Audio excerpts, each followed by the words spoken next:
There are lots of opinions flying back and forth on the internet. Some of them may not be true. One of the claims that is being made by a lot of male readers is that modern publishers aren't publishing books for men. I want to see if I can prove that statement false.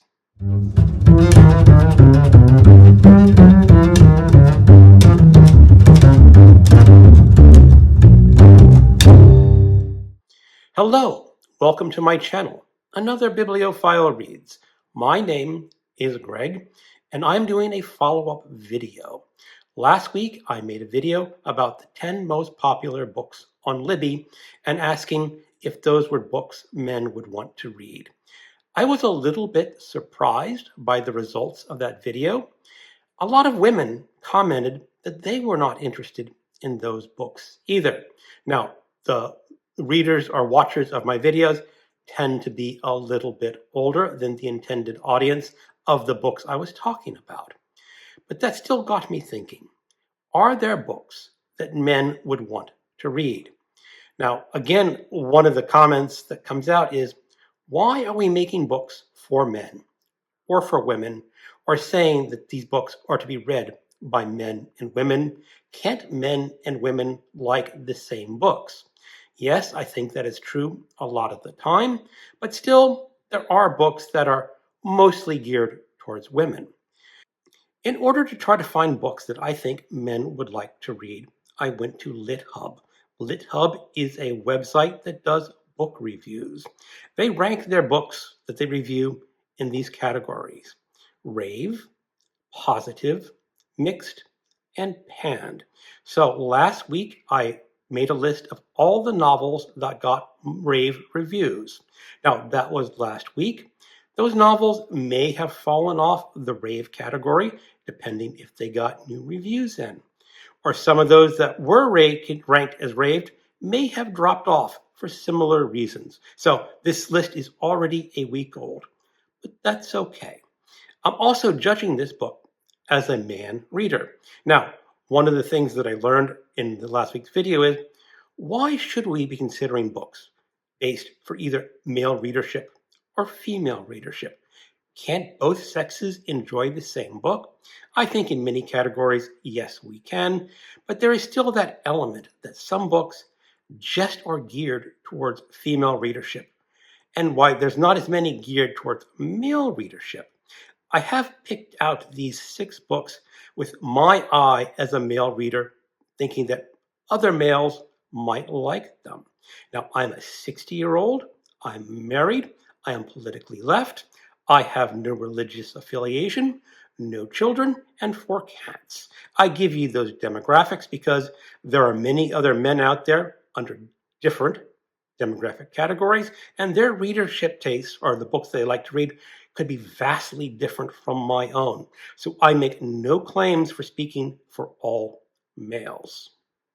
My rankings will be slightly different from those on LitHub. I will rank these books yes, hell yes, and bloody hell yes, because a little bit of levity and flippancy in ranking books is not a bad thing to do every now and then. Okay, here are the 6 books recently published that I think men might like to read. Number 1, Perspectives by Laurent Binet, translated from the French by Sam Taylor. It is 269 pages. As dawn breaks over the city of Florence on New Year's Day, 1557, a man is discovered lying on the floor of a church, stabbed through the heart. Above him are the frescoes he labored over for more than a decade, masterpieces all, rivaling the works of Michelangelo in the Sistine Chapel. While guards search his quarters, they find an obscene painting of Venus and Cupid, with the face of Venus replaced by that of Maria de' Medici, the Duke of Florence's oldest daughter. The city erupts in chaos. Who could have committed these crimes? A great art historian is picked to lead the investigation. The truth, when it comes to light, is as shocking as the bold new artworks that have made Florence the red-hot center of European art and intrigue. Bursting with characters and historical color, Perspectives is a whodunit like no other, a labyrinthine murder mystery that shows us Renaissance Florence as we've never seen it before. This is a dark, dazzling, unforgettable read. Now this sounds like a good book. It contains history. It contains art. I have always been fascinated by art, especially the masterworks of older years, these great old paintings that are so detailed and lovely to think about and look at for a long time. So this book gets a hell yes from me. I think I might save it for September because there should be a art reading event in September, usually called Framed in September. Stay tuned. Number 2, Fever Beach by Hiaasen, mystery, crime, and thriller, 384 pages. The afternoon of September 1st, dishwater gray and rainy, a man named Dale Figo picked up a hitchhiker in Toledo Shores, Florida. The hitchhiker, who reminded Figo of Danny DeVito, asked for a lift to the interstate. Figo said he'd take him there after finishing an errand that leads into the depths of Florida at its most Floridian, a sun-soaked bastion of right-wing extremism, white power, greed, and corruption. Figo, it turns out, is the only hate-monger ever to be kicked out of the Proud Boys for being too dumb and incompetent. Dang, this is a hell yes. I have read a few Hiaasen books before. He is absolutely delightful and hilarious. He loves his native state of Florida. Reading his books made me want to love Florida too. Now, I have not read a number of Hiaasen books in probably 10 years or so, and Florida has changed a great deal since then. But this book just seems like it's going to rag on right-wing extremism. I guess that will put off some readers, not me. Hell yes, I want to read this. Number 3, Eternal Summer by Franziska Gänsler, translated from the German by Imogen Taylor. Literary fiction in translation, 176 pages. Set in a German spa town wrecked by climate change, this intense, enthralling debut explores trust, abuse, and solidarity through the unexpected bond between two women. When Iris took over the family hotel from her grandfather, Bad Heim was still a popular spa town, but now fierce wildfires rage in the area, spewing smoke into the air. The summers are dry and hot and never seem to end. Guests have become a rare sight. But suddenly, a young mother shows up with her small daughter and asks for a room. Something doesn't seem right about her. Does she need help or even pose a threat? This debut conjures up the heat of the fires, the ash falling on skin, and the all-pervading smell of smoke. Yet you will want to stay with these women in this inhospitable place as they draw closer together and prepare to fight for their freedom. Now, I included this on this list because in many ways this sounds like women's fiction. But I think it would appeal to men who have a broader sense of mind, who are concerned about the environment and global climate change, and how people are going to survive in the coming environment that may not be hospitable to people. That's why I included it. It only ranks a yes for me, but still, it's a yes. Number 4, The Director by Daniel Kehlmann, translated from the German by Ross Benjamin. Historical fiction, literary fiction, and literature in translation. 325 pages. A tale inspired by the life of film director G.W. Pabst, who fled to Hollywood to resist the Nazis, only to be forced to return to his homeland and create propaganda films for the German Reich. An artist's life, a pact with the devil, and the dangerous illusions of the silver screen. G.W. Pabst, one of cinema's greatest directors of the 20th century, was filming in France when the Nazis seized power. To escape the horrors of the new and unrecognizable Germany, he fled to Hollywood. But now, under the blinding California sun, the world-famous director suddenly looks like a nobody. Not even Greta Garbo, the Hollywood actress whom he made famous, can help him.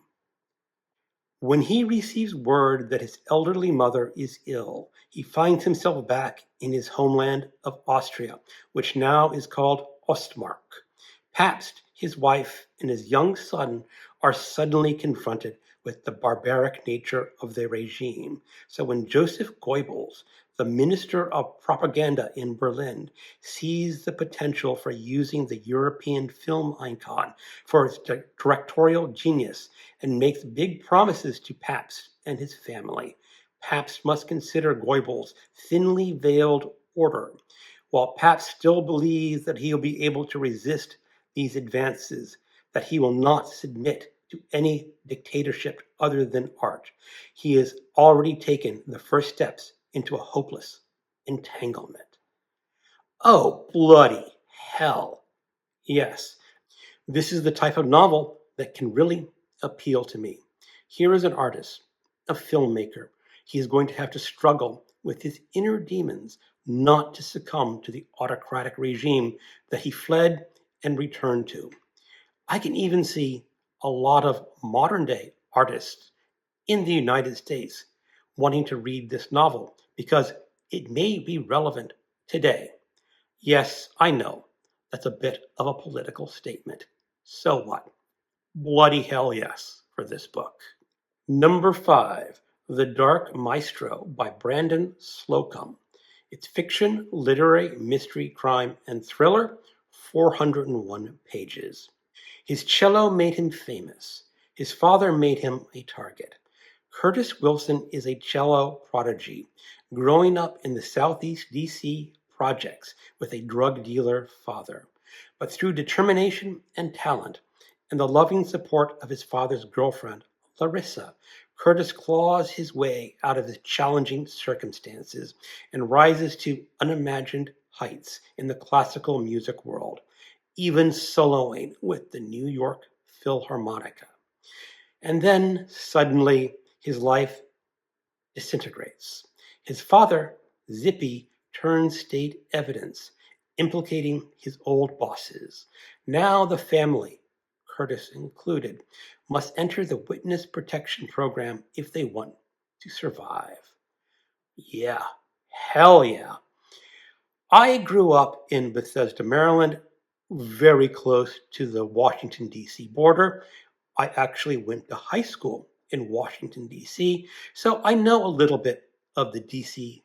area, and I've been to Southeast D.C. back in the 80s when it really was not a very nice neighborhood. So in this book, I might pick up some local flavor that would appeal to me personally. But this is the kind of book that I think could have a greater appeal. I also love classical music. So I could get into a story about a young boy from the projects rising up into the music, the classical musical world, and then being torn out. So it could be a good mixture of music and crime and mystery. That's why I'm going to give it a hell yes. Flesh by David Szalay. Literary fiction, 364 pages. Teenage Stefan lives with his mother in a quiet apartment building in Hungary. Shy and new in town, he is a stranger to the social rituals practiced by his classmates and soon becomes isolated. With his neighbor, a married woman close to his mother's age, whom he begrudgingly helps with errands as his only companion. But as these periodic encounters shift into a clandestine relationship that Stefan himself can barely understand, his life soon spirals out of control, ending in a violent accident that leaves a man dead.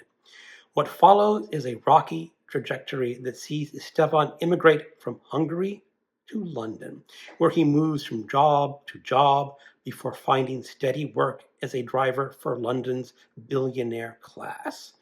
At each juncture, his life is affected by the goodwill or self-interest of strangers. Through it all, Stefan is a calm, detached observer of his own life, and through his eyes we experience a tragic twist on the immigrant success story.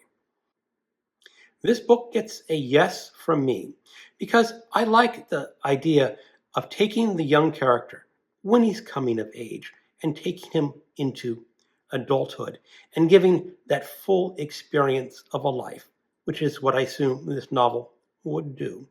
I am also fascinated with immigrant stories. My father was an immigrant. He fled France in 1940 after the Germans invaded. He just happened to be in Spain at the time of the invasion and was able to get out. So immigrant stories do appeal to me, which is why I think this book does deserve a yes.